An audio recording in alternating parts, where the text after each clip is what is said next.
அன்புடையோர் அனைவருக்கும் வணக்கம். சுவாமியே சரணமையப்பா. சபரிமலையில் இப்போ அடுத்த காலகட்டத்தில் பார்த்திங்கன்னா இந்த தங்க கடத்தல் இந்த அந்த இது பார்த்திங்கன்னா அது செம்பு தகடுகள் அப்படின்னு சொல்லப்பட்டு நிறைய தங்கம் வந்து அங்கே காணாமல் போயிருக்கு. அங்கே இருக்கிற நிறைய விஷயங்கள் வந்து நமக்கு அதிர்ச்சி தரக்கூடிய விஷயங்களாக இருக்கிறது. இதுக்கு முழுக்க காரணங்கள் பார்த்தீங்கன்னா நம்ம சபரிமலை செல்லக்கூடிய பக்தர்களாகிய நாம் மட்டும்தான் பொறுப்பு.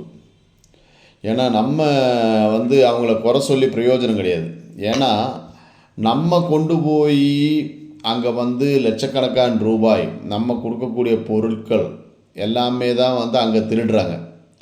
நம்ம எதுக்கு அங்கே கொண்டு போய் காசு போடணும்? கொஞ்சமே யோசிச்சு பாருங்கள். நம்ம ஒவ்வொரு தடவை எல்லோரும் போகும்போதும் கொண்டு போய் லட்சக்கணக்கான காசுகள் நம்ம பக்தர்களால் கொடுக்கப்பட்ட தங்கங்கள் காசுகள் இது இருக்கிறதுனால தான் வந்து அந்த தேவசம் போர்டுங்கிறது பார்த்தீங்கன்னா திருடப்படுது. அப்போது நம்ம போகக்கூடிய பக்தர்களாகிய நாம் அங்கே காசு போடாதீங்க. நம்ம மிச்ச வேலைகளுக்காக பயன்படுத்திக்கலாம். நம்ம சாமிகளுக்கு அன்னதானம் போடலாம். இல்லைன்னா வேறு ஏதாச்சும் நம்ம சீரழிஞ்சுக்கு போகக்கூடிய கோவில் வந்து பராமரிக்கிறதுக்கான அந்த தொகையை கொடுக்கலாம். இல்லைன்னா வேறு எதுக்காச்சும் இல்லாதவங்களுக்கு போய் சேரட்டுமே. நம்ம பக்தர்களாக நம்ம கொண்டு போய் நம்ம கஷ்டப்பட்டு வேண்டுதலை கொண்டு போய் கொடுக்கக்கூடிய அந்த காசுகள் பார்த்திங்கன்னா அங்கே வீணழிக்கப்பட்டு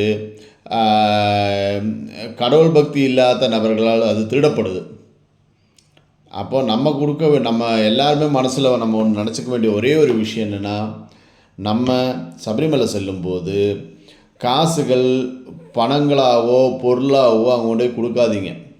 நம்ம அந்த காசை வந்து வேறு எதுக்காச்சும் விதத்தில் பயன்படுத்திக்கலாம். சபரிமலை ஐயப்பா சேவா சங்கமானது வழியோரங்களில் நிறைய இடத்துல பார்த்திங்கன்னா அன்னதானங்கள் முகாம்கள் நடத்தப்பட்டு வருகிறது. நம்ம இந்த அமௌண்ட்டு வந்து நம்ம அது கொடுக்கலாம். அவங்க அன்னதான முகாம்கள் ஆயிரக்கணக்கான சாமிகள் பக்தர்கள் அவங்களுக்கு ஒரு உணவு கொடுக்கறதுக்கான அந்த பயன்படும் அந்த அமௌண்ட். அப்போது நீங்கள் ஒன்று மனசுக்குள்ளே வச்சுக்கோங்க. சபரிமலை செல்லும்போது எல்லாருக்கிட்டையும் உங்கள் நண்பர்கள்கிட்ட உங்கள் சொந்தக்காரங்க உங்களுக்கு தெரிஞ்சவங்க எல்லாருக்குமே இந்த வீடியோ பகிருங்க. எல்லார்கிட்டையும் சொல்லுங்கள். சபரிமலை செல்லும்போது காசு கொண்டு போய் அங்கே கொடுக்காதீங்க. அந்த காசு கொடுக்கறனால தான் வந்து அங்கே கொள்ளையடிக்கப்படுகிறது. நீங்கள் என்னையாச்சும் முழிச்சுக்கிட்டு அந்த காசை நல்ல முறையில் பயன்படுத்துறதுக்கான வழிகளை பாருங்கள். சுவாமியே சரணமையப்பா, சுவாமியே சரணமையப்பா, சுவாமியே சரணமையப்பா. நன்றி, வணக்கம்.